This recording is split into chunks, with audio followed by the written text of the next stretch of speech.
Halo, selamat datang di channel Ruang Taktik. Di video kali ini kita akan bahas taktik Real Madrid di bawah asuhan Ancelotti.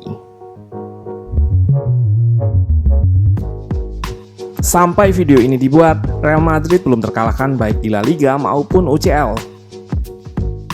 Paling menonjol adalah torehan golnya yang sudah 21, sementara terbanyak kedua hanya 11. Melejitnya performa beberapa pemain Real membuat banyak yang bertanya apa kehebatan Ancelotti. Nah, di video ini kita akan bahas dari sisi taktikal. Let's go, kita bahas sama-sama.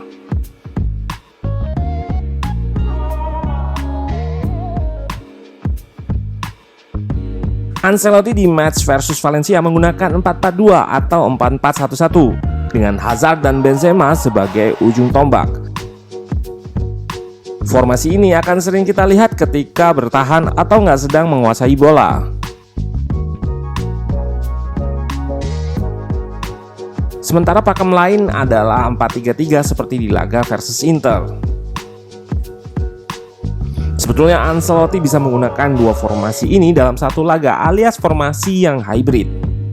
Casemiro diberi tugas lebih bertahan karena bisa memainkan peran lone DM.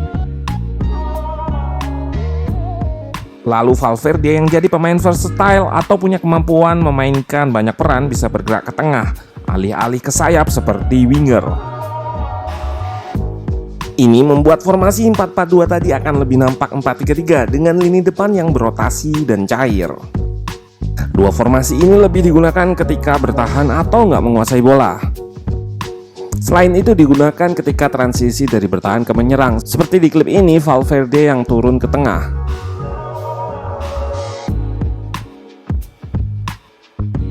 Mempunyai dua formasi yang bisa diubah tanpa melakukan pergantian pemain membuat Ancelotti bisa beradaptasi terhadap lawan. 4-3-3 digunakan untuk high press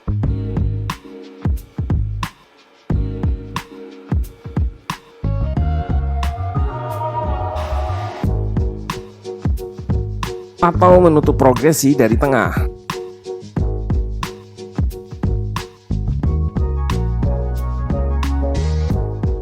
Sementara 4-4-2 lebih digunakan untuk bertahan dari area sayap serta bermain lebih menunggu.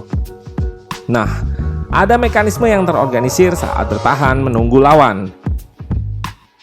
Camavinga dan Asensio bergantian keluar masuk melakukan press saat bola berpindah.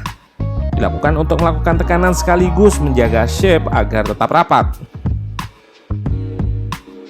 Sudah kebobolan 8 gol di Liga menunjukkan pertahanan yang belum sempurna.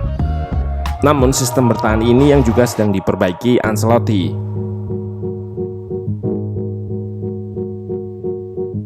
Beberapa kali terlihat high press sering lepas, namun transisi ke bertahan cukup berjalan baik. Kehadiran Alaba juga jadi tambahan amunisi untuk melakukan build up dari bawah.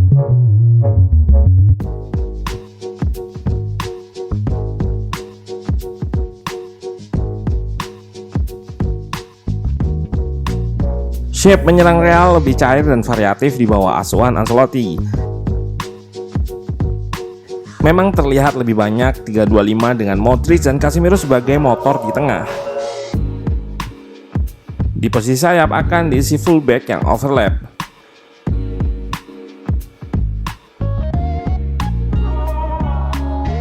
Peran yang menarik tentunya diemban Valverde yang juga diberi lisensi untuk melebar, sehingga shape-nya menjadi 3-3-4. Dengan situasi Valverde yang ke sayap bisa dikombinasi dengan Modric yang datang dari lini kedua seperti ini sehingga menjadi 3-1-6. Terlihat di sayap yang terjauh dari bola ada Vinicius yang selalu menjaga kelebaran. Dalam satu game saja terjadi banyak rotasi antar posisi. Pemain gak hanya punya satu peran saja yang membuat serangan Real Madrid sulit ditebak. Ini juga jadi alasan kenapa Real mencetak banyak gol di awal musim ini.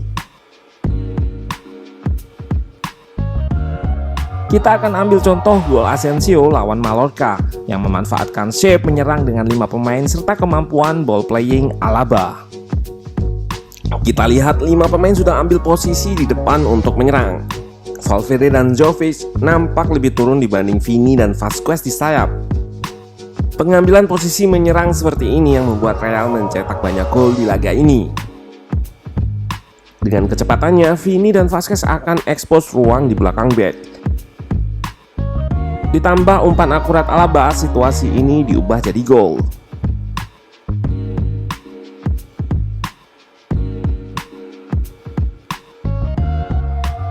Tren taktik dewasa ini adalah perpindahan posisi dan peran pemain, namun nggak kehilangan keseimbangan dalam menyerang, bertahan, dan transisi.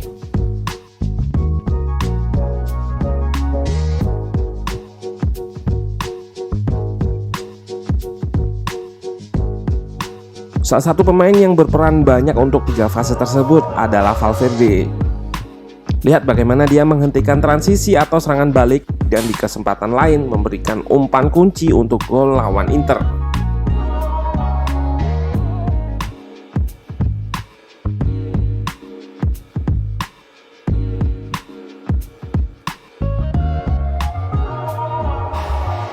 Satu pemain lagi yang berkembang adalah Vinicius Junior.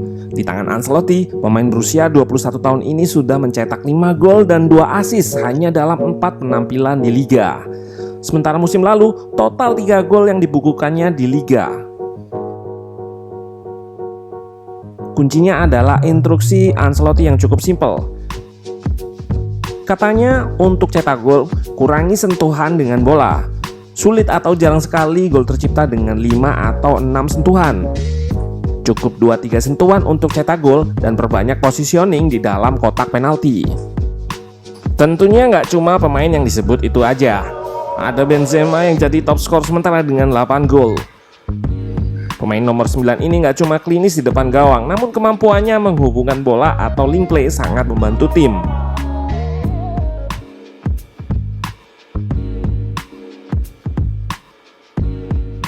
Pemain berusia 33 tahun ini juga rajin melakukan roaming hingga ke sayap untuk menjemput bola.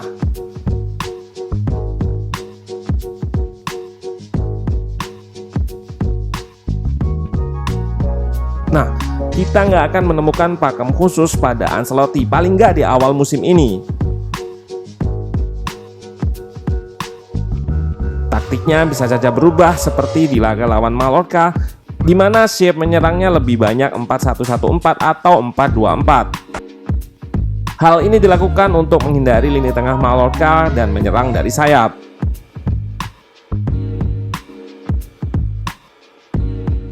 Tentunya terlalu dini untuk menyebut Real Madrid asuhan Ancelotti akan berhasil di musim ini. Namun start bagus bisa jadi modal yang menentukan akhir musim nanti.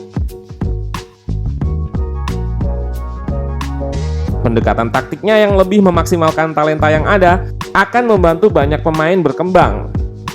Yang bagus juga untuk regenerasi di Real Madrid.